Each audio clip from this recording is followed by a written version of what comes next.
السلام علیکم۔ انہی دنوں مجھے ایک نعتیہ مقابلے میں بطور جج جانے کا اتفاق ہوا، تو وہاں جو میں نے مناظر دیکھے ہیں تو وہ افسوسناک تھے۔ خاص طور پر دیکھیے کہ ہمارے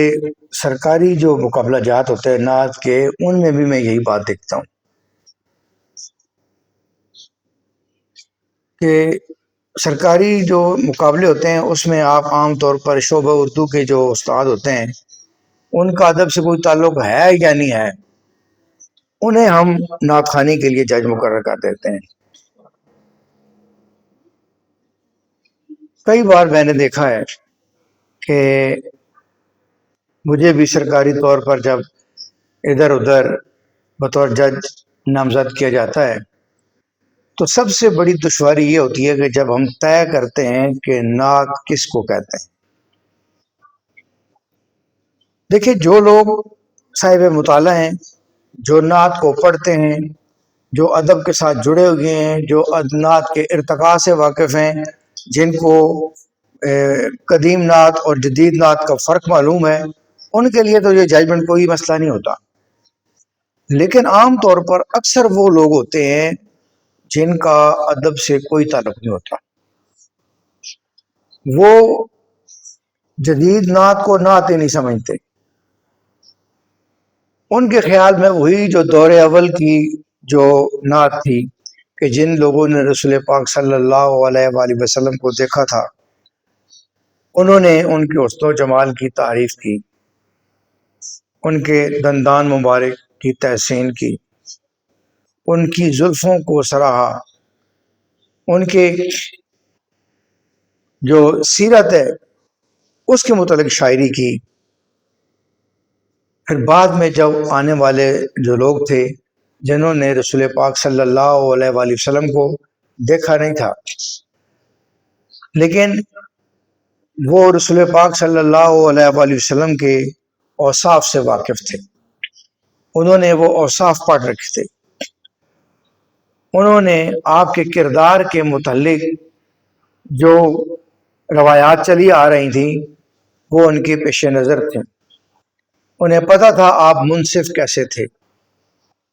انہیں پتہ تھا آپ رحم دل کیسے تھے، انہیں پتہ تھا آپ بطور بادشاہ کیسے تھے۔ تو بعد میں آنے والوں نے ان جو رسول پاک صلی اللہ علیہ وسلم کے جو اوصاف ہیں اس کو نعت کا مضمون بنایا۔ پھر یہ نعت کا ایک اور رخ تھا، یہ نعت کا یہ سفر چلتا رہا، اس میں مختلف تبدیلیاں آتی رہیں۔ مولانا علی نے جب امت پہ برصغیر کے مسلمانوں پر ایک مشکل وقت آیا تو انہوں نے ایک استغاثہ لکھا، وہ استغاثہ بھی امت پہ تیری وہ کیا، جس کا مطلب یہ ہے کہ شعر میرے ذہن میں نہیں آ رہا کہ امت پر اس وقت بہت کڑا وقت ہے۔ تو اگر جو لوگ نعت کے اسلوب سے، نعت کے ارتقاء سے اور نعت کی تاریخ سے واقف ہیں، انہیں پتہ ہے کہ میرے ذہن میں ابھی ایک احمد فراز کی ایک نعت آ رہی ہے کہ جس میں انہوں نے یہ لکھا کہ اے رسول خدا، آپ تو ان اوصاف کے مالک تھے، آپ تو منصف تھے، آپ صاحب کردار تھے، آپ کا اخلاق بہت بلند تھا، لیکن میں گناہ گار ہوں، میں جو ہے دنیا کے معاملات میں الجھا ہوا ہوں۔ تو اس طریقے سے انہوں نے ساری اپنی رداد لکھ دی اور آخر میں لکھ دیا کہ شاید میری نعت، شاید میں یہ نعت نہیں لکھ سکتا، یا جو میں نعت لکھوں گا وہ آپ کے شایان شان نہیں ہوگی۔ اب وہ لوگ جو نعت کے ارتقاء سے واقف نہیں ہیں وہ اس کو نعت نہیں سمجھیں گے، وہ کہیں گے کہ شاعر نے جو اپنی اس کی کم مائیگی ہے اس کا جو ہے وہ اظہار کیا ہے۔ چلیں گے تو ایک شاعر کی بات ہے، ایسے لوگ جو مدینہ کی تعریف کی جائے تو کہتے ہیں یہ بھی کوئی نعت نہیں ہے، مدینہ کی گلیوں کی تعریف کی جائے تو کہتے ہیں نہیں یہ نعت نہیں ہے۔ نعت وہی ہے جو رسول پاک صلی اللہ علیہ وسلم کی جو سیرت ہے، جو صورت ہے، اس کے متعلق ہو تو ہو، ورنہ اگر آپ استغاثہ کی صورت میں اپنی کم مائیگی کا اظہار کرتے ہیں، یا جو رسول پاک صلی اللہ علیہ وسلم کے دشمن تھے آپ ان پر ایک اشعار لکھتے ہیں تو کہتے ہیں نہیں یہ نعت نہیں ہے۔ یہ معمولی بات اس لیے نہیں ہے کہ یہ لوگ ان مقابلوں میں جج بن کے جاتے ہیں جو حکومتی سطح پر یہ مقابلے کرائے جاتے ہیں، جن پر لاکھوں کے انعامات ہوتے ہیں۔ لاکھوں کے انعامات نہ بھی ہوں تو ایک طالب علم جب اتنی تیاری کر کے جاتا ہے، اس کو وہ آدمی تیاری کراتا ہے جو نعت کے ارتقاء سے، نعت کے جو جدید اسلوب ہیں ان سے واقف ہے،